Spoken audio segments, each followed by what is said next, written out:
And we are back with the fifth segment of the GSMC Basketball Podcast presented by the GSMC Sports Network. And in this fifth segment, I'm going to be talking about Bill Russell and how I feel he did not deserve 4 MVPs of which he won. Now, I went over one of those MVPs in a previous segment, so if you guys are interested in listening to what I had to say about that, then you can go ahead and click on that video. It's on this channel as well. He won that MVP in 1965 over Oscar Robertson. And this is just, and I said in that podcast that Bill Russell won 3 more MVPs, which I felt like he shouldn't have deserved.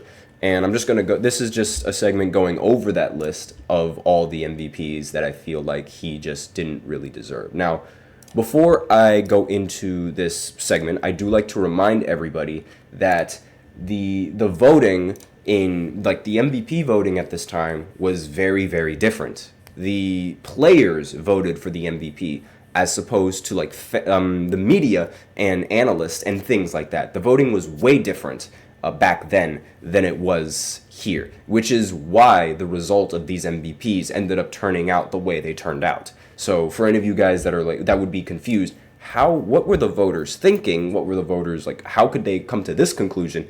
It was because of the players.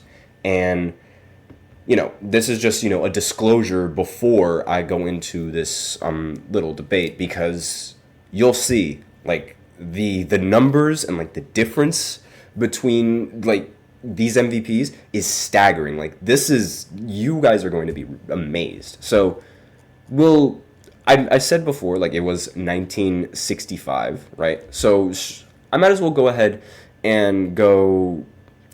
We'll skip it. We won't do, like, from the same order that I've done before, so I won't start at 1963. Since the winner is still Bill Russell, I might as well go ahead and start with the first MVP that he won that I felt like he shouldn't have deserved, which was his MVP in 1961, where he won the MVP over Wilt Chamberlain. So the only reason that I think Bill Russell ended up winning the MVP over Wilt this season was due to team record.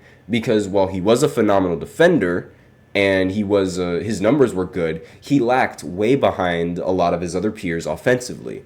And one of the most popular players that he lacked behind offensively played the same position that he played in, Wilt Chamberlain. And when you look at the numbers, Wilt by far had the better individual stats, averaging 38, 27, and 1. Meanwhile, Bill averaged 16, 23, and 3. Now, Bill Russell's numbers are fantastic, but again, they just completely pale in comparison of Wilt Chamberlain's averages, and Wilt averages better everything aside from assists. And you can make the argument that the reason why Bill averaged more assists was because Bill was on the better team, because the Celtics players and the Celtics roster was loaded with Hall of Fame level talent. So it makes total sense how he was able to average and even then, it's not even like a major difference in assists. It's just a tiny, tiny little bit. But aside from that, the only real reason is because of team record. Again, the Wilt ended up going 46 and 33 this season, which isn't bad, but it was way worse than Bill Russell's team record, who was the best in the NBA. And obviously, like, the best in the NBA, like, that's value, and I understand why some players would consider that value. But remember, one of the rules was that you couldn't vote for yourself or your teammates. So a lot of people, most likely, at least from my point of view, at least the way I'm thinking about it, I believe that most players ended up being lazy and just voted for the best player on the best team or the biggest name on the best team.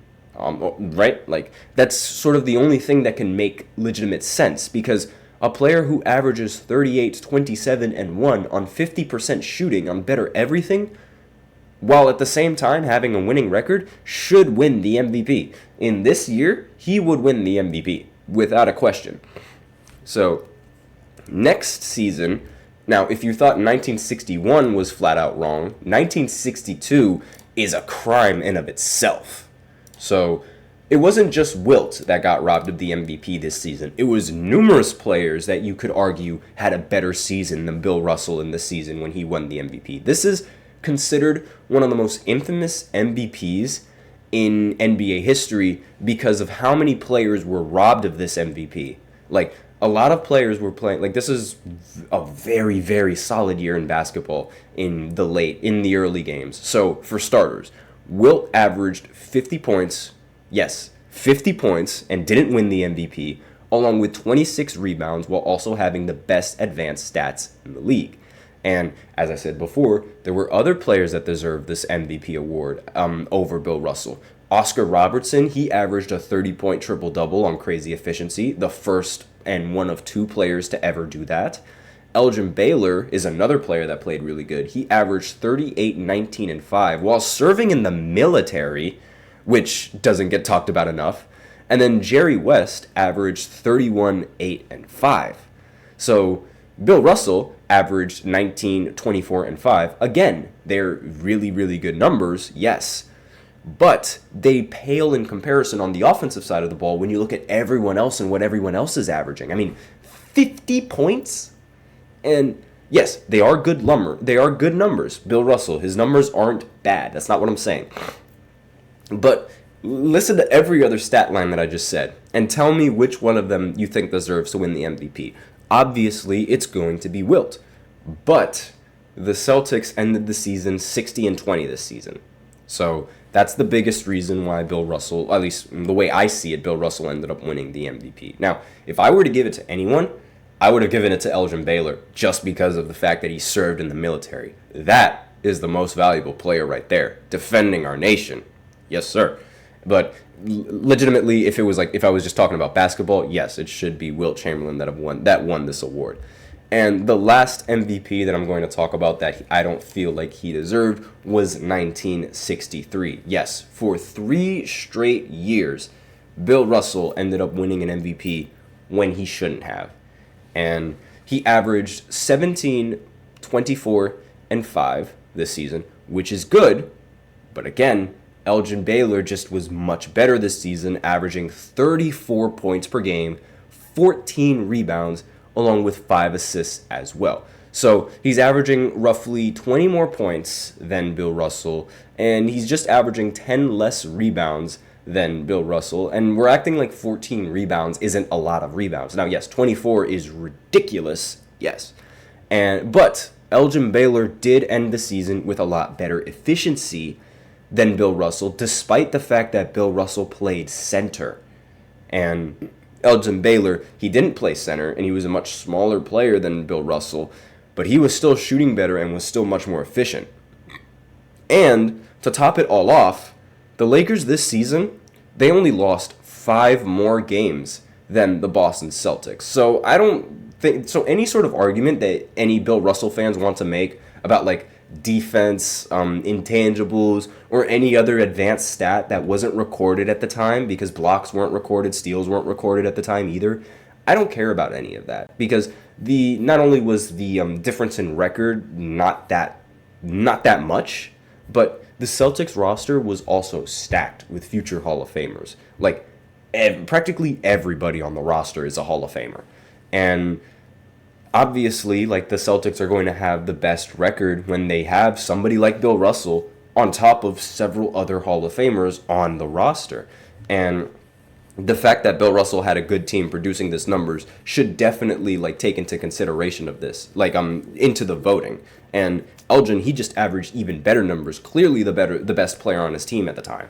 And really, that's just my opinion on Bill Russell and his MVPs. Again, a lot of the MVPs that he won were due to a difference in team record, and maybe it wasn't the best idea having players vote for the MVP as opposed to having analysts and other people like that vote for the MVP. But again, let me know in the comments what you guys think. Would you like to see the players vote for the MVP of the season? Because honestly, the way I see it, if players vote for the MVP, we might see LeBron. And that might trigger a lot of you LeBron haters. But let me know in the comments what you guys think. Would you rather see NBA players vote for the MVP, or would you rather keep the MVP formatting the way that it is? Because I already showed you what happens when players vote for the MVP.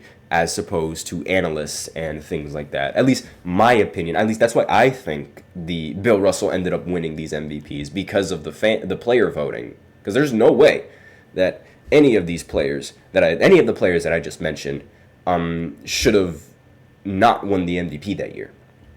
But let me know in the comments, do you think that Bill Russell's MVPs were deserved? Do you think that he robbed several players? Do you think that how should I say this? Do you think that maybe there was some other player that I forgot to mention that deserved an MVP in a specific year? Or would you rather not worry about the 60s and want to talk about something else?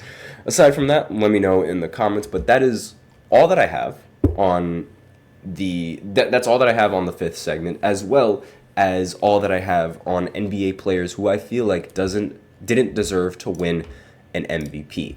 So who knows? Maybe my next special fifth segment is going to be something like NBA players who didn't deserve a Finals MVP. That actually might be a pretty good one now that I think about it. Or players that deserved a Finals MVP. That could be a pretty good segment. Let me know in the comments what you guys think, if you guys would like to for me to do that segment, like players who shouldn't have won a Finals MVP, or players that should have won a Finals MVP, or something like that. Let me know in the comments what you guys would like to see. But aside from that, we are out of time for this fifth segment, and that is all that I have for the show. So thank you for tuning in to the GSMC Basketball Podcast, presented by the GSMC Sports Network. Your support means a lot to us, so remember to subscribe to the show, leave a positive review. It really does make a difference. We also invite you to follow us on Facebook, Twitter, TikTok, and Instagram for more content and updates. And as usual, please remember to use the link displayed below the ticker if you like to get your comment or question noticed, or go ahead and use Super Chat, either or. The link is gsmcpodcast.net. You can send in your comment that way if you really wanted to get featured on the show, or you could use Super Chat if you really want to get it featured on the show. Again, either or works. It's up to you guys. Thank you so much for tuning into this segment today. I am your host, Nelson, and as always, take care. Oh, and before I go, there is a football game tonight, and for all of you Jets fans out there, Aaron Rodgers is supposed to be suiting up for the first time, so good luck. Hopefully the same thing from last year doesn't happen, and enjoy football for today. But aside from that, everyone else, take care.